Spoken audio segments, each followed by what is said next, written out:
순간 기내에서 가장 무서웠던 건 추위도 고장도 아니었습니다. 아무도 우리를 받아주지 않을지도 모른다는 생각이었습니다. 혹한의 상공에서 기체 이상 경고가 울렸고 객실 안에서는 아이의 울음과 거친 숨소리가 이어졌습니다. 조종실은 연이어 착륙을 요청했지만 돌아온 답은 하나같이 같았습니다. 현재 조건상 수용 불가. 연료는 줄어들고 시간은 생명을 밀어붙이던 그 순간 단 한 공항에서만 짧은 응답이 도착했습니다. 준비되어 있습니다. 그 선택은 무엇으로 가능했을까요? 기술이었을까요? 규모였을까요? 아니면 우연이었을까요? 그날 밤 우리가 알고 있던 강함의 기준을 완전히 다시 생각하게 만듭니다. 지금부터 그 이야기를 시작하기 전에 구독과 좋아요를 눌러주세요. 브라보 감동 스토리에게 큰 힘이 됩니다. 저는 엘린 안데르손입니다. 스웨덴에서 태어나 북유럽 항공사에서 10년째 장거리 노선을 담당하고 있죠. 객실 사무장으로 승진한 지 3년이 되었고 이번이 제 첫 아시아 겨울 노선입니다. 유럽과 북미 사이 대서양 노선은 수없이 경험했지만 이렇게 먼 동쪽으로 날아오는 것은 처음이에요. 프랑크푸르트를 출발한 지 8시간이 지났습니다. 객실은 조용했어요. 승객 대부분이 잠들었고 저는 평소처럼 통로를 따라 천천히 걸으며 점검을 하고 있었죠. 좌석 위 수화물 선반, 비상구 표시 등 화장실 상태. 늘 하던 대로였습니다. 그런데 그때였어요. 발바닥으로 느껴지는 진동이 평소와 달랐습니다. 미세하게 하지만 분명하게 불규칙한 떨림이 올라왔죠. 10년간 쌓인 감각이 경고를 보냅니다. 이건 정상이 아니라고. 저는 즉시 조종실로 향했습니다. 문을 두드리자 기장 마르쿠스 레벤이 고개를 돌렸어요. 52살의 독일인 기장은 보수적이고 규정을 철저히 지키는 사람으로 알려져 있죠. 저는 조용히 물었습니다. 기체 하부에서 이상한 진동을 느꼈다고요. 기장은 계기판을 확인했습니다. 부기장과 짧은 독일어로 몇 마디를 나누더니 제게 답했어요. 센서 값이 흔들린다고요. 아직 경고 단계는 아니라고 했습니다. 저는 고개를 끄덕이고 조종실을 나왔어요. 하지만 불안은 가시지 않았습니다. 경험이 말해주고 있었죠. 뭔가 잘못되고 있다고. 20분 후 객실 인터폰이 울렸습니다. 기장의 목소리가 들렸어요. 예비 착륙 절차를 준비하라는 지시였습니다. 엔진 관련 센서에 지속적인 이상 신호가 감지되고 있으며 가장 가까운 공항으로 항로를 변경할 가능성을 검토 중이라고 했죠. 저는 즉시 승무원들을 소집했습니다. 상황 브리핑을 마치고 각자 담당 구역으로 돌아갔어요. 저는 다시 조종실 문을 두드렸습니다. 구체적인 정보가 필요했죠. 문이 열렸을 때 조종실 안 분위기가 달라져 있었습니다. 부기장이 무전기를 통해 여러 공항과 연락을 취하고 있었어요. 기장은 항로 지도를 들여다보고 있었고요. 저는 조용히 물었습니다. 어느 공항으로 향하는지. 기장이 대답했습니다. 인근 공항 3곳에 접촉했지만 모두 규정 검토가 필요하다며 답을 미루고 있다고요. 겨울철 특별 절차, 슬롯 조정, 보험 확인. 각종 이유들이었죠. 그때 부기장이 말했습니다. 인천에서 신호가 왔다고요. 저는 잠시 멈췄습니다. 인천이요? 서울의 그 공항 말인가요? 기장이 고개를 끄덕였습니다. 접근 가능하다는 신호와 함께 활주로 상태와 비상 지원 준비 완료 메시지가 전달되었다고 했어요. 다른 공항들보다 훨씬 빠른 응답이었죠. 저는 객실로 돌아왔습니다. 그리고 그 순간 비즈니스석에서 목소리가 들렸어요. 토마스 크라우스였습니다. 61살의 독일계 투자펀드 CEO. 이번 항공편에서 가장 중요한 VIP 승객 중 한 명이죠. 그는 제 팔을 붙잡으며 물었습니다. 무슨 일이냐고요? 저는 침착하게 설명했습니다. 기술적 문제로 예비 착륙을 고려 중이며 가장 가까운 공항으로 향할 수 있다고요. 토마스가 물었습니다. 어느 공항이냐고요? 인천이라고 답했을 때 그의 표정이 굳었습니다. 인천이요? 그는 즉각 반발했어요. 아시아의 허브 공항이라면 모를까, 한국 같은 곳은 리스크가 크다고 했죠. 유럽 기준의 안전 프로토콜이 제대로 갖춰져 있는지 의문이라고, 차라리 도쿄나 홍콩으로 가야 한다고 주장했습니다. 저는 대답하려 했지만 그는 계속 말을 이었어요. 비즈니스적 관점에서도 문제라고 했습니다. 만약 지연이 발생하면 자신의 일정에 큰 차질이 생긴다고요. 법적 책임 소재도 불분명하다고 덧붙였죠. 저는 그의 말을 끝까지 들었습니다. 그리고 조용히 말했어요. 최종 결정은 기장이 내리며 안전이 최우선이라고요. 토마스는 불만스러운 표정으로 자리에 앉았습니다. 하지만 그의 말은 제 머릿속에 남았어요. 정말 인천이 맞는 선택일까요? 저도 솔직히 확신이 없었습니다. 한국이라는 나라에 대해 제가 아는 건 거의 없었죠. 아시아 어딘가에 분단된 반도. 경제가 발전했다는 이야기는 들었지만 그게 구체적으로 어떤 수준인지는 몰랐어요.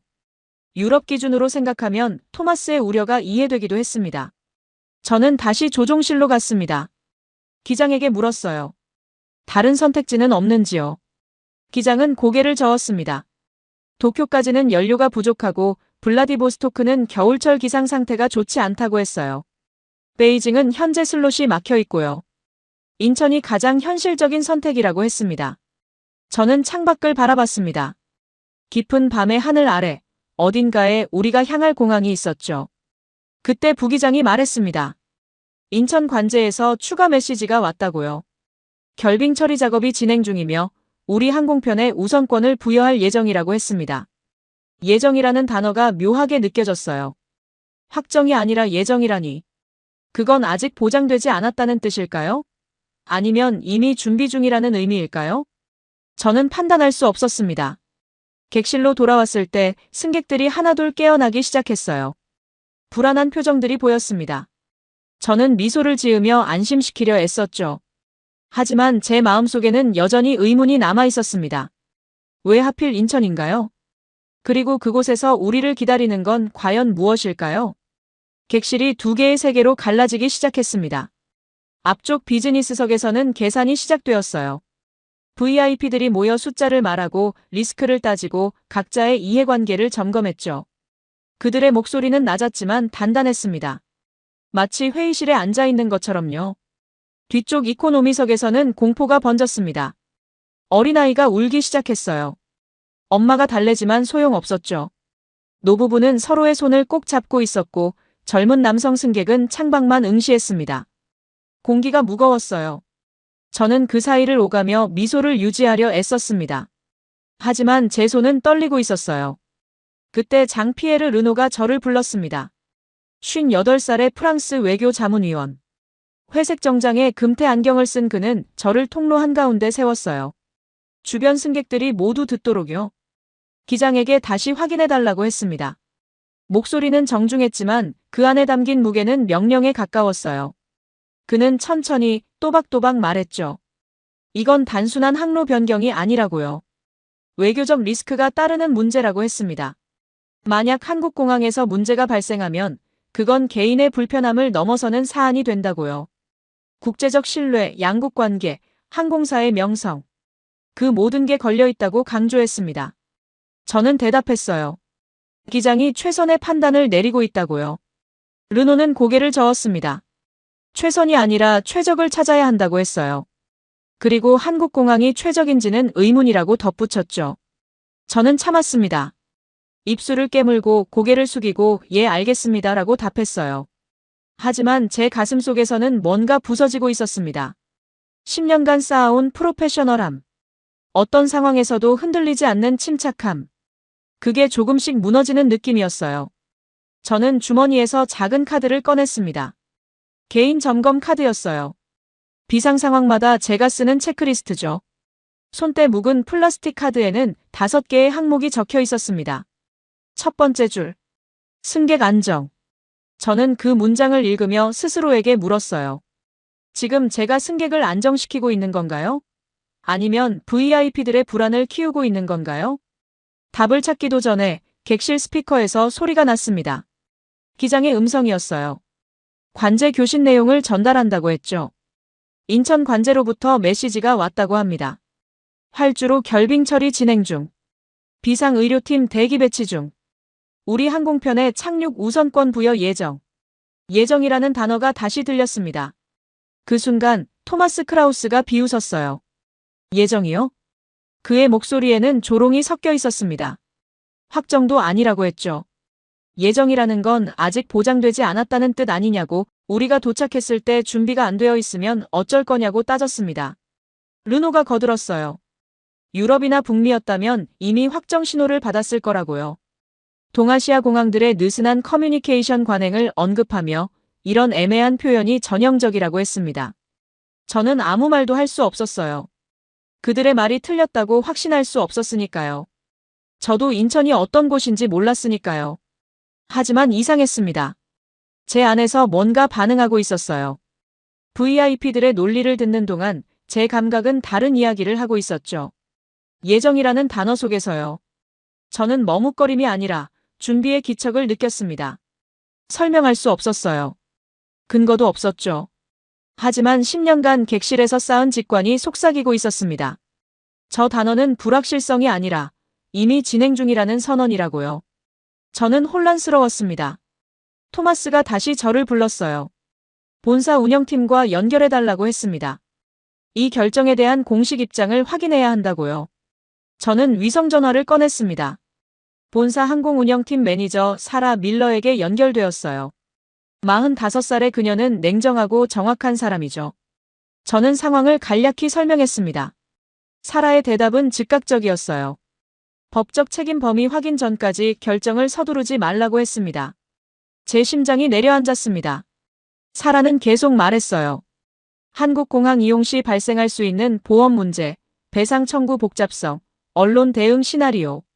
모든 걸 검토해야 한다고 했죠. 안전은요? 저는 물었습니다. 사라가 잠시 침묵했어요. 그리고 답했습니다. 안전도 중요하지만 법적 안전도 중요하다고요. 저는 전화를 끊었습니다. 손이 떨렸어요. 화가 났는지 두려웠는지 아니면 무력했는지 알 수 없었습니다. 두 개의 목소리가 제 머릿속에서 충돌했어요. 하나는 VIP들과 본사의 목소리였습니다. 논리적이고 체계적이고 검증 가능한 근거를 요구하는 목소리요. 다른 하나는 제 직관의 목소리였습니다. 설명할 수 없지만 분명하게 느껴지는 감각이었죠. 저는 창밖을 바라봤습니다. 구름 사이로 희미한 불빛들이 보이기 시작했어요. 아시아 대륙의 어딘가. 그 아래 우리를 기다리는 공항이 있었죠. 토마스가 다시 말했습니다. 이건 도박이라고요. 르노가 고개를 끄덕였어요. 검증되지 않은 선택이라고 했습니다.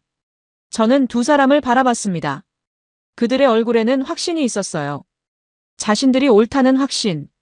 유럽의 기준, 서구의 시스템, 그들이 아는 세계가 유일한 정답이라는 확신이었죠.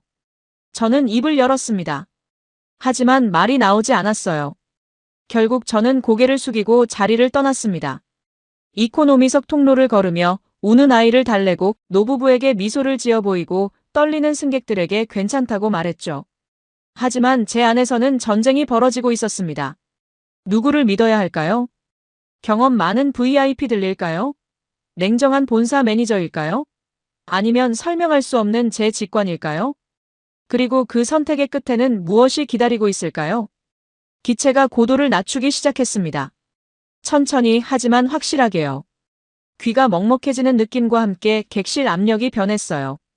승객들이 느끼기 시작했습니다. 뭔가 달라지고 있다는 걸요. 그때 비명이 터졌습니다. 이코노미석 중간쯤 6살쯤 되어 보이는 남자아이였어요. 얼굴이 새빨개지며 숨을 헐떡였죠. 과호흡이었습니다. 저는 달려갔어요. 아이 엄마는 공황 상태였습니다. 아들을 흔들며 울고 있었죠. 주변 승객들이 일어서기 시작했어요. 불안이 전염되듯 퍼져나갔습니다. 저는 무릎을 꿇고 아이와 눈높이를 맞췄어요. 천천히 호흡하라고 제 숨소리를 따라 하라고 말했습니다. 하지만 아이는 제 목소리를 듣지 못했어요. 공포에 사로잡혀 있었죠.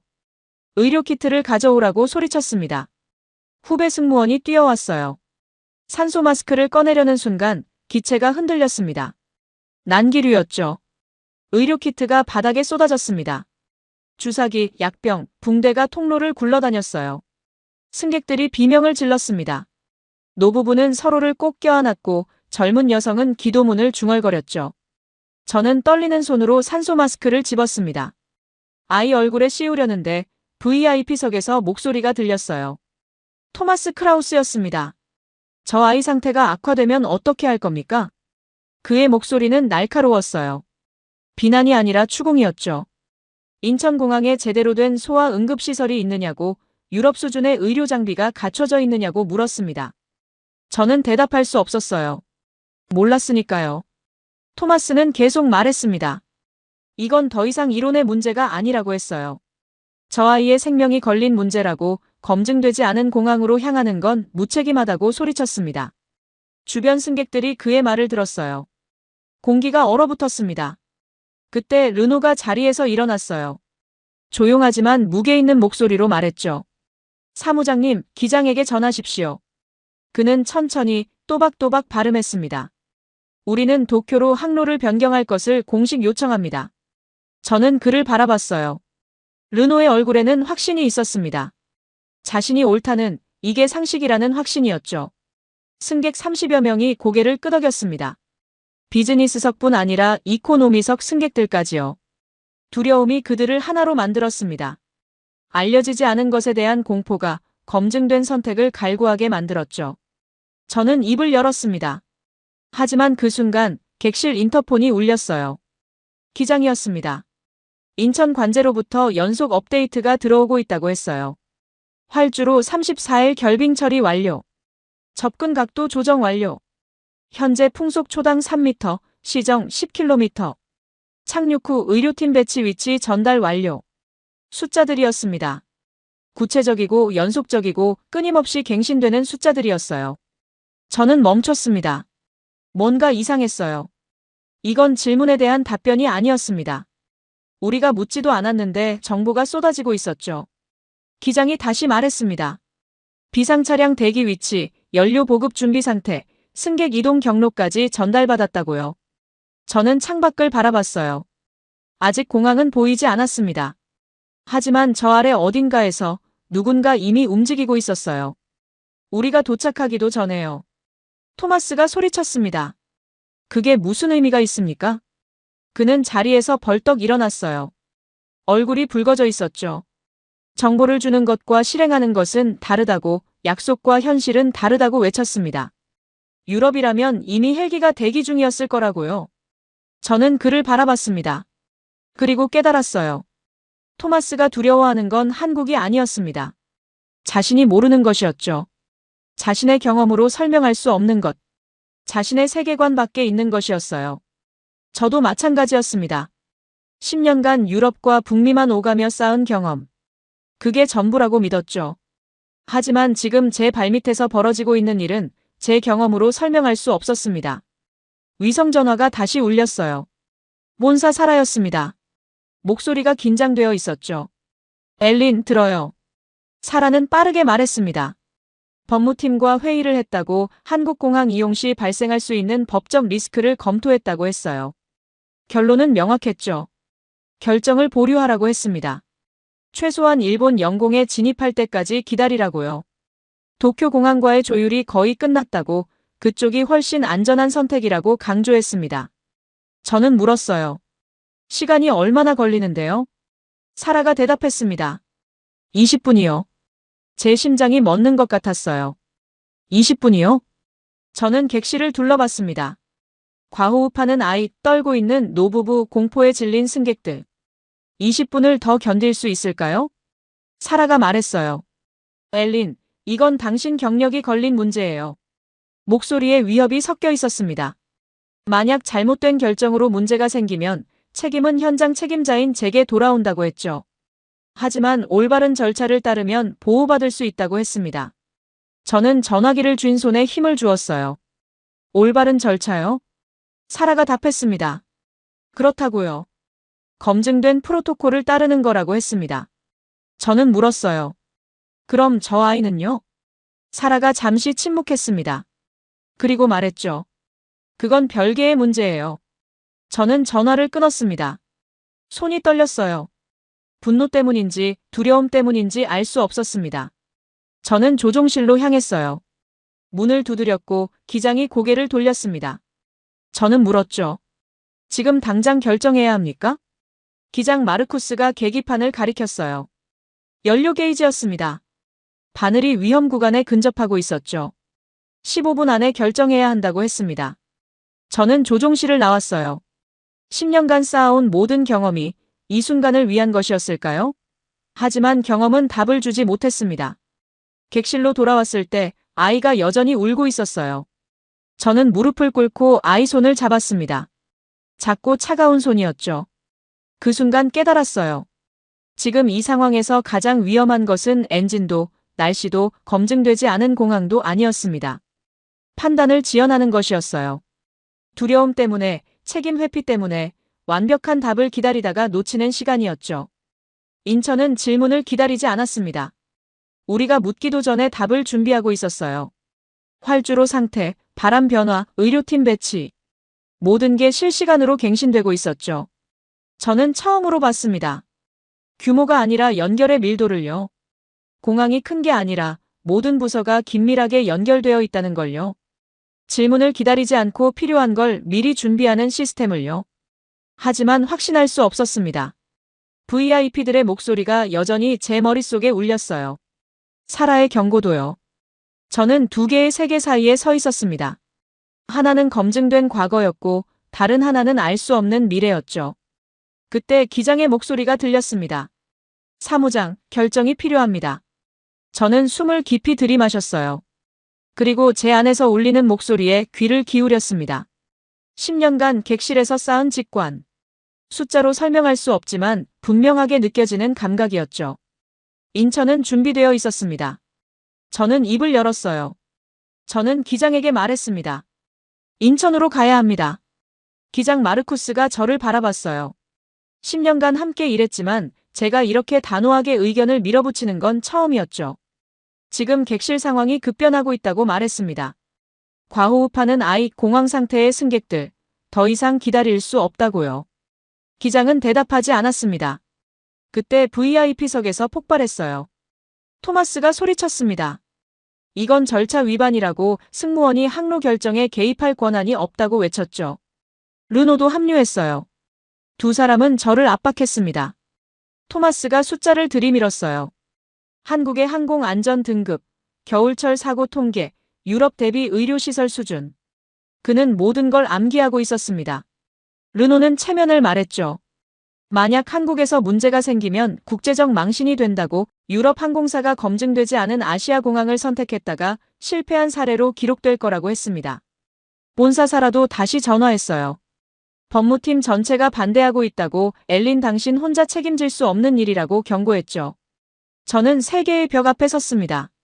숫자의 벽, 체면의 벽, 책임의 벽이었어요. 기장이 입을 열었습니다. 나도 확신할 수 없다고 했어요. 그의 목소리는 떨렸습니다.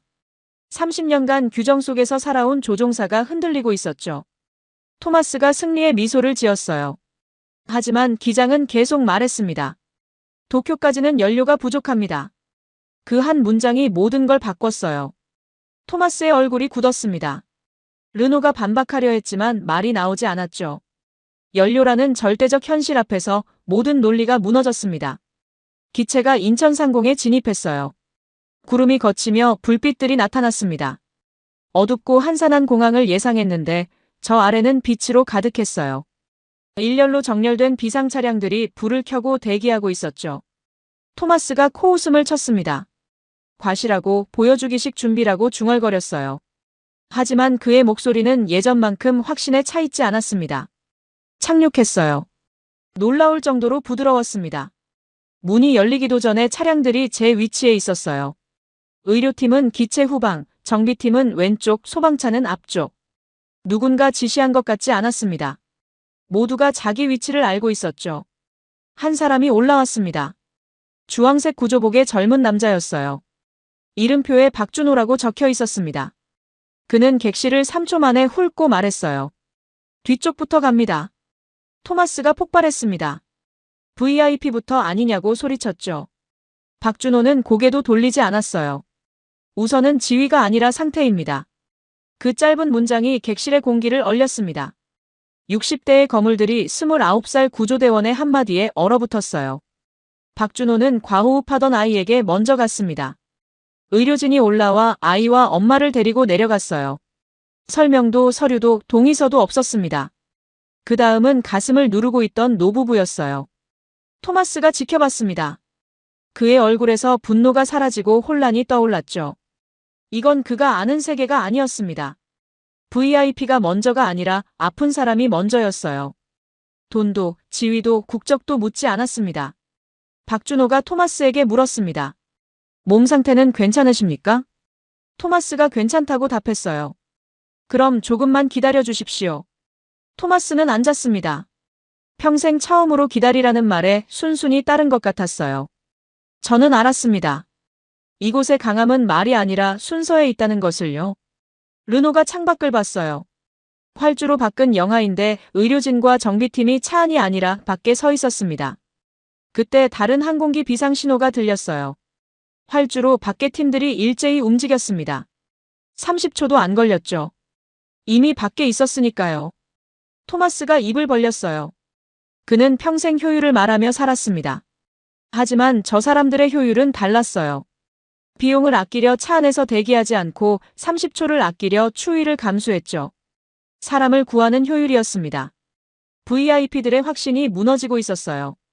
평생 쌓아온 편견이, 의심하지 않았던 우월감이 지금 이 순간 산산조각나고 있었습니다. 저도 마찬가지였어요. 10년간 유럽이 최고라고 믿었죠. 하지만 틀렸습니다. 인천은 유럽을 따라하지 않았어요. 자기만의 방식을 만들었습니다. 더 빠르고 더 정확하고 더 인간적인 방식을요. 토마스가 마지막으로 일어났습니다. 통로를 걸으며 저를 봤어요. 뭔가 말하려다 입을 다물었죠. 사과도 인정도 하지 않았습니다. 하지만 그의 눈빛은 달라져 있었어요. 확신이 사라진 자리에 의문이 자라나고 있었습니다. 공항 내부였습니다. 승객들이 하나둘 게이트를 통과했어요. 대부분 안도의 표정이었죠. 하지만 VIP들은 달랐습니다. 토마스가 멈춰섰어요. 주변을 둘러보며 무언가를 찾았습니다. 문제점을요. 검증되지 않은 시스템의 허점을요. 그는 여전히 인정하고 싶지 않았던 거예요. 공항 직원이 다가왔습니다. 젊은 여성이었어요. 유창한 영어로 말했죠. 의료검진이 필요한 승객은 이쪽으로, 나머지는 임시 휴게실로 안내하겠다고요. 토마스가 물었습니다. 우리 짐은요? 직원이 답했어요. 이미 분류 작업이 시작되었다고 30분 내로 휴게실로 전달될 거라고 했습니다. 토마스가 비웃었어요. 30분이요? 불가능합니다. 그의 목소리에는 확신이 있었어요. 유럽 주요 공항에서도 1시간은 걸린다고, 겨울철 비상 착륙 상황에서는 2시간도 넘는다고 했죠. 직원은 미소만 지었습니다. 르노가 끼어들었어요. 보험 처리는 어떻게 되느냐고, 항공사 측과 조율은 되었느냐고, 법적 책임 소재는 명확하냐고 연달아 물었습니다. 직원이 태블릿을 꺼냈어요. 이미 귀사본사와 연락이 완료되었다고 했습니다. 보험 처리 절차, 숙박시설 예약, 다음 항공편 배정까지 모두 진행 중이라고요. 르노가 눈을 가늘게 떴습니다. 언제 연락했죠? 30분 전입니다. 르노가 계산했어요. 30분 전이면 우리가 착륙하기도 전이었습니다. 아직 기내에 있을 때였죠. 어떻게요? 직원이 답했습니다. 비상신호를 받는 순간 모든 부서에 통보가 간다고, 각 부서는 매뉴얼대로 움직인다고 했어요. 토마스가 코웃음을 쳤습니다. 매뉴얼대로요? 현실은 매뉴얼과 다릅니다.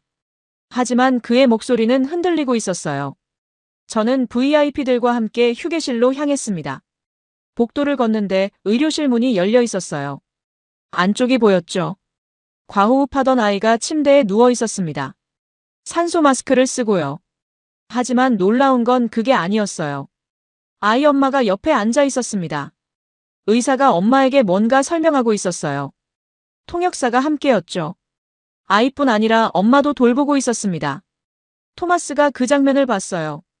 발걸음이 느려졌습니다. 휴게실에 도착했을 때 이미 음료와 간식이 준비되어 있었어요. 커피, 차, 물, 샌드위치와 과일도 있었죠. 르노가 의심스러운 눈으로 봤습니다. 이건 누가 준비했습니까? 직원이 답했어요. 비상대응팀이라고 항상 준비되어 있다고 했습니다. 항상이요? 네, 항상입니다. 르노가 반박하려 했어요. 비용 낭비라고, 비효율적이라고 말하려 했죠. 하지만 그때 휴게실 문이 열렸습니다. 짐이 들어왔어요. 카트에 실려서요. 승객 이름표가 붙어 있었습니다. 하나하나 정확히 분류되어 있었죠. 직원이 시계를 봤어요. 28분 걸렸습니다. 토마스가 얼어붙었습니다. 30분이라고 했는데 28분 만에 도착한 거예요. 약속보다 빨랐습니다. 그는 자기 가방을 확인했어요. 맞았습니다. 그의 이름이 붙어 있었죠. 어떻게? 토마스의 목소리가 잠겼습니다. 저는 그 순간 깨달았어요. 이 사람들은 약속을 지키는 게 아니라 약속보다 빠르게 움직이고 있었습니다. 르노가 주저앉았어요. 소파에 앉아 고개를 떨구었습니다. 평생 외교 무대에서 협상해온 사람이 말을 잃었어요.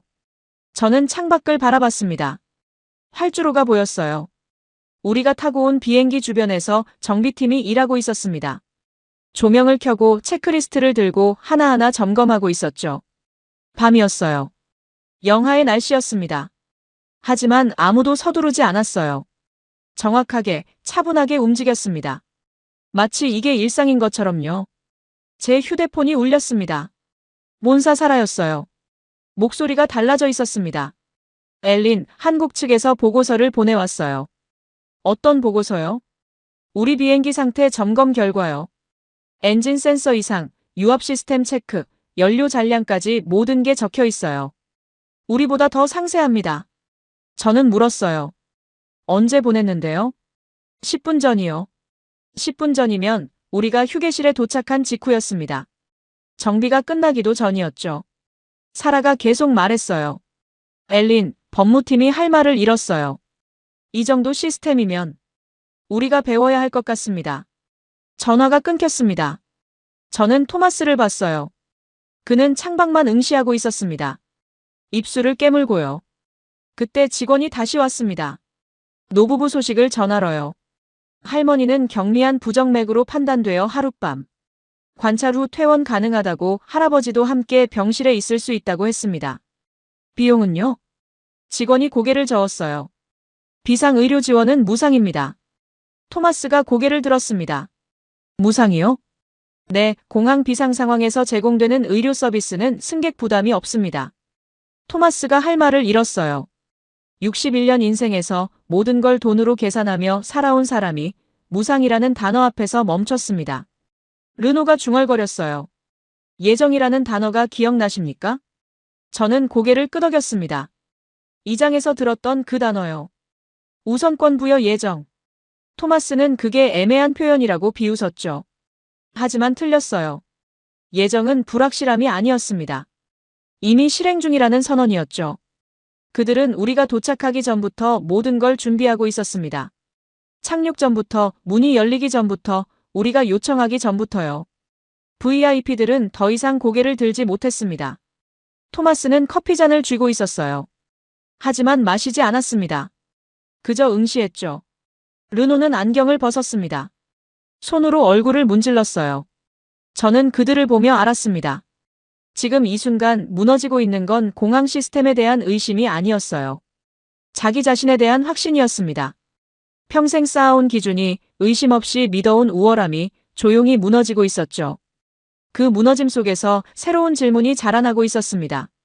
우리는 정말 알고 있었던 걸까요? 세상은 우리가 생각했던 것보다 훨씬 넓었습니다. 2시간이 지났습니다. 휴게실은 조용했어요. 승객 대부분이 잠들었죠. 하지만 토마스는 깨어 있었습니다. 창밖을 응시한 채로요. 저도 잠들 수 없었어요. 소파에 앉아 보고서를 작성하고 있었습니다. 그때 휴게실 문이 열렸어요. 박준호였습니다. 주황색 구조복을 벗고 평상복 차림이었어요. 손에 서류 뭉치를 들고 있었죠. 그는 저를 봤습니다. 사무장님, 잠깐 시간 괜찮으십니까? 저는 고개를 끄덕였어요. 박준호가 다가와 서류를 건넸습니다. 기체 점검 보고서였어요. 영어와 한국어가 병기되어 있었죠. 확인해 주시겠습니까? 저는 서류를 펼쳤습니다. 놀라웠어요. 엔진 상태, 센서 이상 부위, 수리 필요 항목까지 모든 게 상세히 적혀 있었습니다. 사진도 첨부되어 있었고요. 토마스가 일어났습니다. 그는 우리에게 다가왔어요. 서류를 보더니 물었죠. 당신이 직접 작성했습니까? 박준호가 고개를 저었어요. 정비팀이 작성했습니다. 저는 전달만 합니다. 토마스가 서류를 넘겼습니다. 꼼꼼히 읽었어요. 그러더니 한 부분을 가리켰죠. 여기, 이 부분은 우리 항공사 정비팀도 몰랐던 겁니다. 박준호가 답했습니다. 저희 정비사가 15년 경력자입니다. 이 기종을 100번 넘게 점검했다고 들었습니다. 100번이요? 토마스의 목소리가 높아졌어요. 한국에 이 기종이 그렇게 많이 들어옵니까? 아니요. 박준호가 차분히 답했습니다. 많이 들어오지 않습니다. 하지만 한 번 들어올 때마다 완벽히 점검합니다. 토마스가 멈췄어요. 한 번 들어올 때마다요? 네, 빈도가 중요한 게 아닙니다. 한 번의 정확도가 중요하죠. 그 말이 토마스를 찔렀습니다. 저는 그의 얼굴을 봤어요. 뭔가 무너지고 있었습니다. 평생 효율을 외치며 산 사람이 한 번의 정확도라는 말 앞에서 흔들리고 있었죠. 토마스가 물었습니다. 당신 나이가 몇입니까? 29입니다. 토마스가 비웃었어요. 하지만 예전과 달랐습니다. 조롱이 아니라 방어였어요. 29에 뭘 알겠습니까? 박준호는 표정이 변하지 않았어요. 제 나이가 중요합니까? 중요하죠. 경험이 없으면 판단할 수 없습니다. 박준호가 고개를 끄덕였습니다. 맞습니다. 경험은 중요합니다. 그는 잠시 멈췄어요. 그리고 말했죠. 하지만 경험이 편견이 되어선 안 됩니다. 휴게실이 얼어붙었습니다. 토마스의 얼굴이 붉어졌어요. 모욕감이었을까요? 아니면 부끄러움이었을까요? 당신이 뭘 안다고 그런 말을 합니까? 토마스의 목소리가 떨렸습니다. 61년 인생에서 29살 청년에게 이런 말을 들은 적이 없었을 거예요. 박준호가 답했습니다. 저는 많이 모릅니다. 하지만 한 가지는 압니다. 무엇을요? 사람을 구할 때 그 사람의 국적이나 나이나 지위는 중요하지 않다는 걸요. 토마스가 입을 열었다 닫았어요. 박준호가 계속 말했습니다. 오늘 제가 먼저 내린 아이 기억하십니까? 과호흡하던 아이요? 네. 그 아이 엄마가 저한테 물었습니다. 왜 VIP들보다 우리 아이를 먼저 데려가느냐고요. 박준호가 잠시 멈췄어요. 저는 답했습니다. 아이가 더 위험했으니까요. 엄마가 울었습니다. 고맙다고요. 토마스가 아무 말도 하지 못했어요. 박준호가 서류를 정리하며 말했습니다.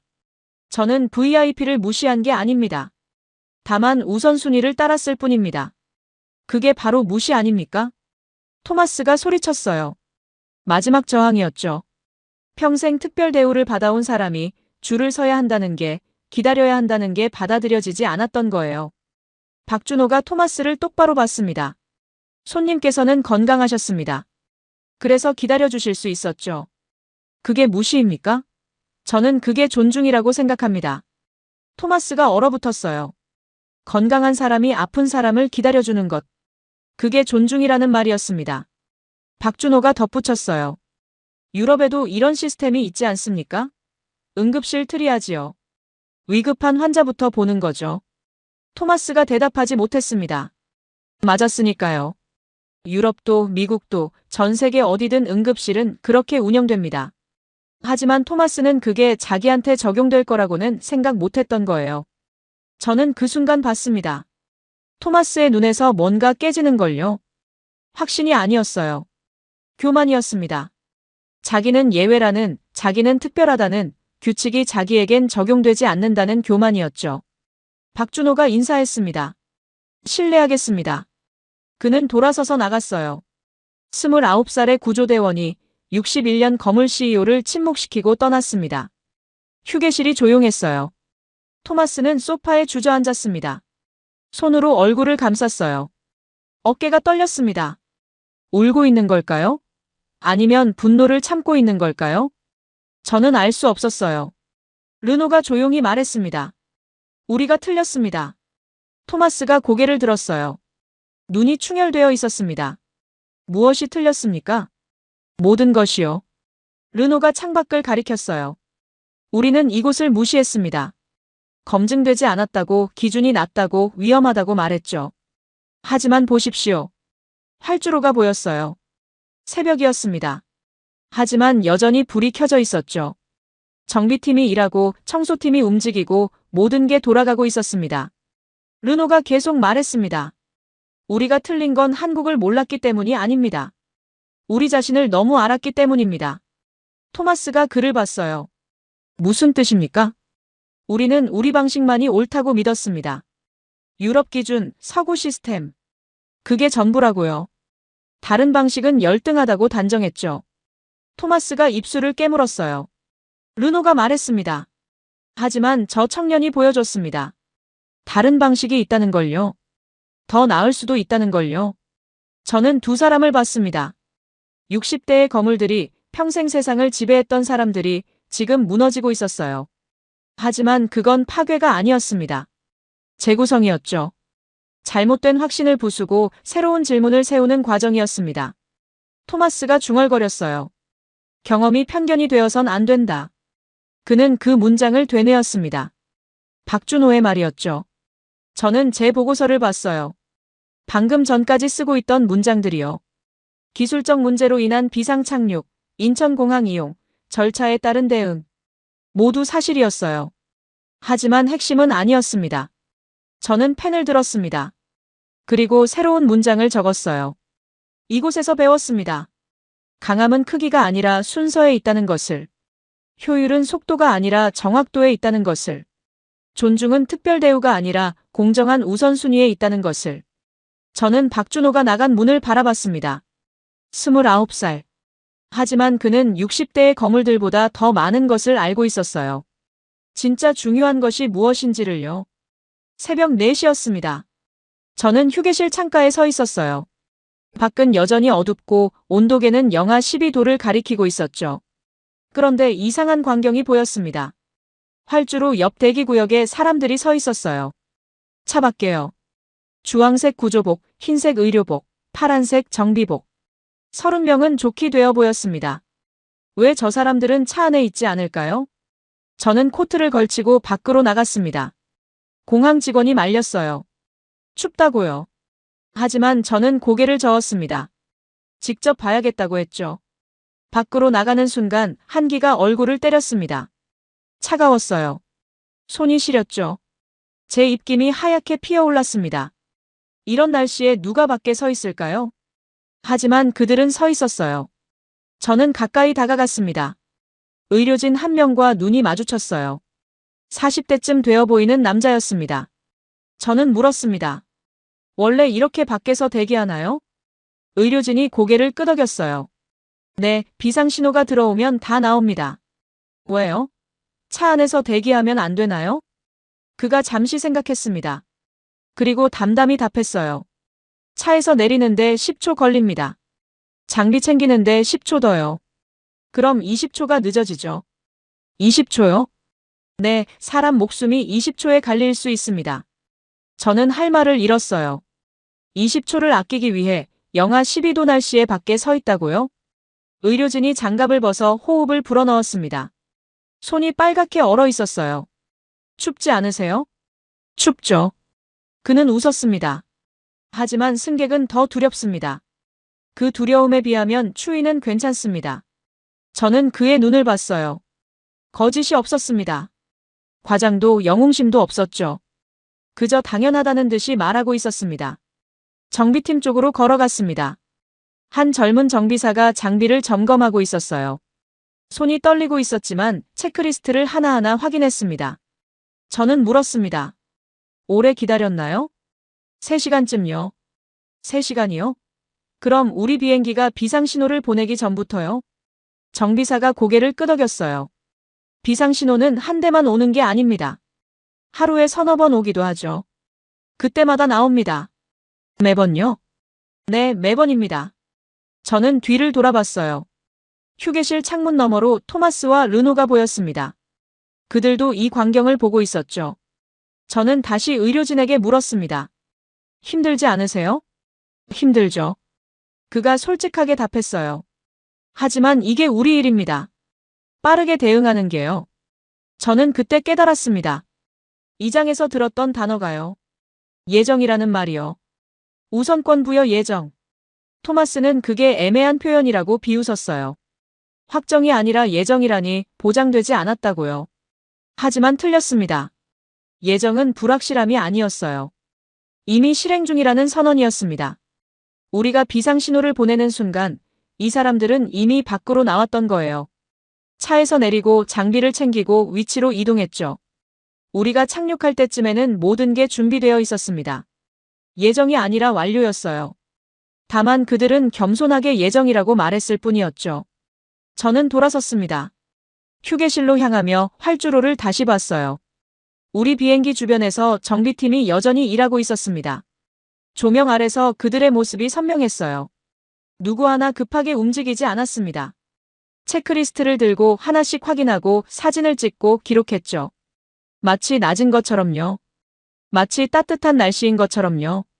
하지만 새벽 4시였고 영하 12도였습니다. 휴게실에 들어왔을 때 토마스가 저를 봤어요. 그의 얼굴은 창백했습니다. 맞게 다녀왔습니까? 네. 왜 저들은 밖에 있습니까? 저는 대답했습니다. 20초를 아끼기 위해서입니다. 토마스가 눈을 감았어요. 20초라고요? 네, 차에서 내리고 장비 챙기는 시간이요. 그 시간에 사람이 죽을 수 있다고 하더군요. 토마스가 소파에 주저앉았습니다. 미친 짓입니다. 아니요. 제가 말했어요.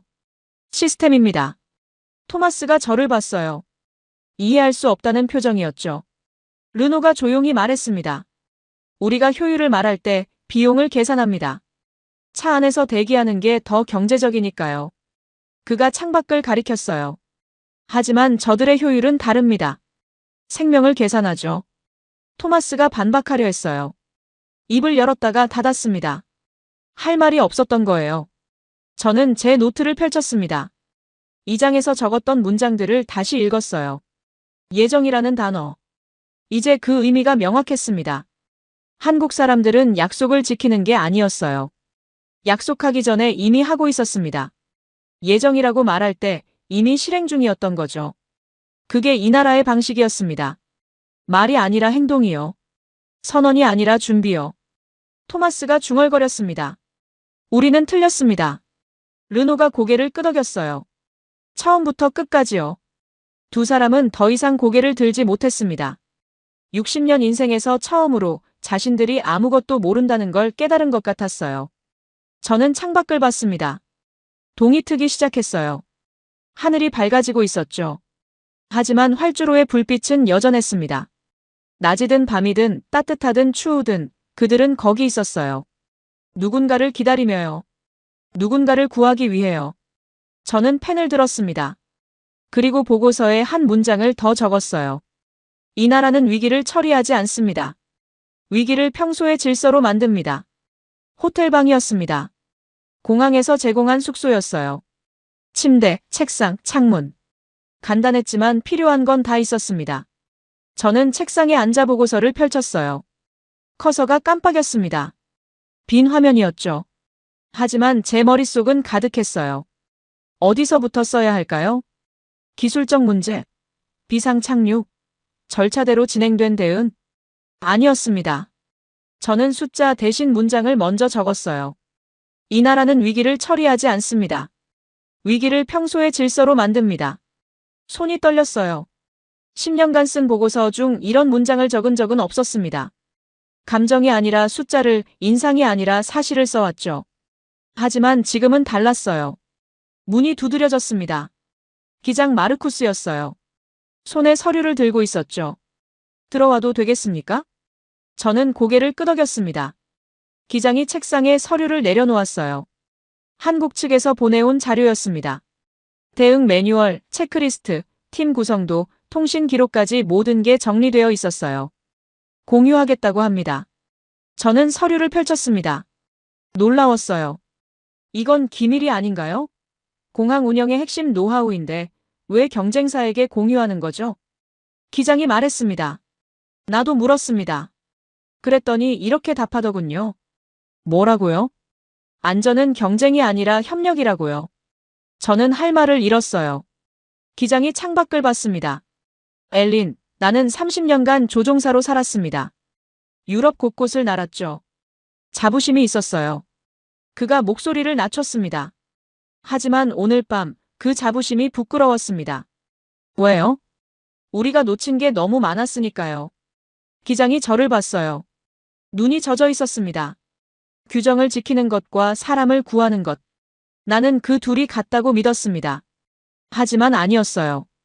그가 서류를 가리켰습니다. 이 사람들은 규정 너머를 봅니다. 규정은 최소 기준이지 최선이 아니라는 걸 알고 있어요. 저는 고개를 끄덕였습니다. 문이 다시 두드려졌어요. 토마스와 르노였습니다. 두 사람은 조용히 들어왔어요.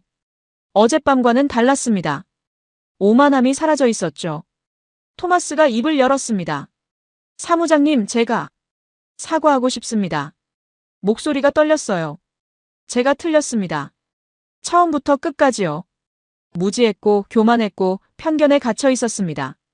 그의 눈에서 눈물이 흘렀어요. 61년 살면서 제가 아는 게 전부라고 생각했습니다.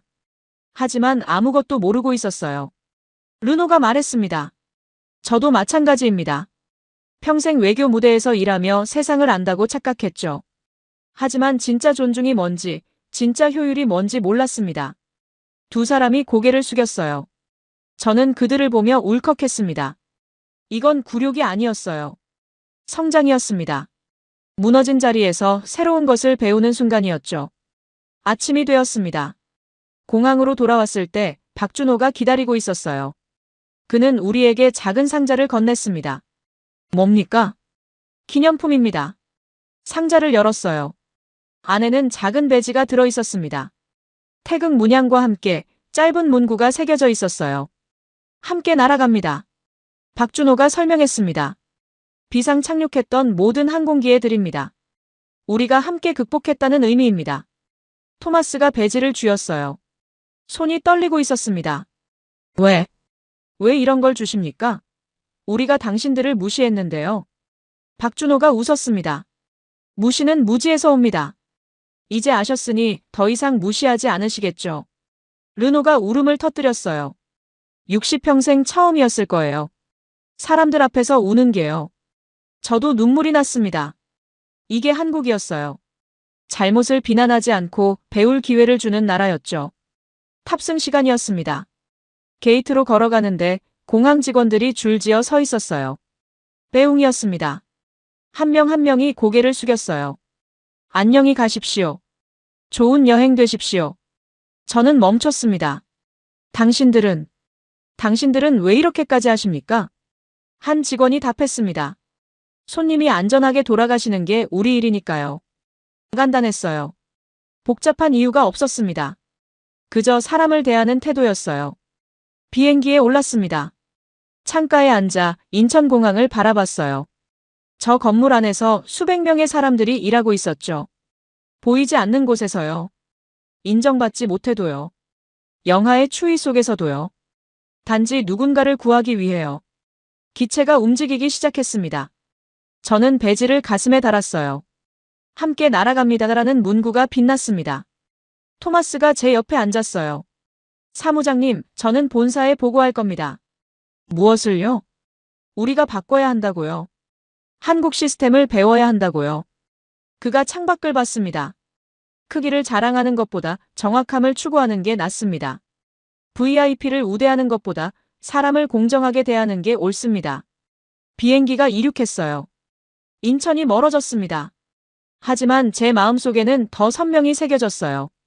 저는 결심했습니다. 이 사례를 교육과정에 넣겠다고요.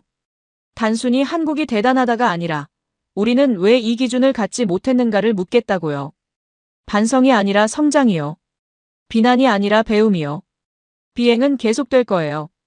하지만 저는 이제 다른 승무원이 되었습니다. 공항의 크기가 아니라 사람을 대하는 태도의 정확함을 보는 사람이요.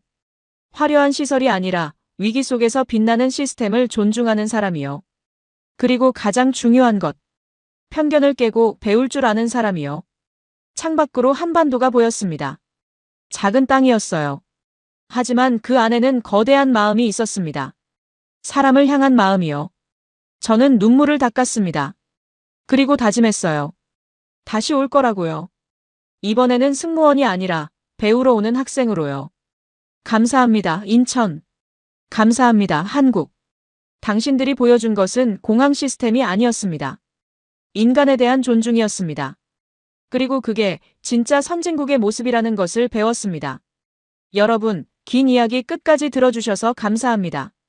엘린의 이야기는 단순한 비상 착륙 스토리가 아니었습니다. 편견이 무너지고 배움이 시작되는 이야기였죠. 우리는 때때로 익숙한 것만이 옳다고 믿습니다.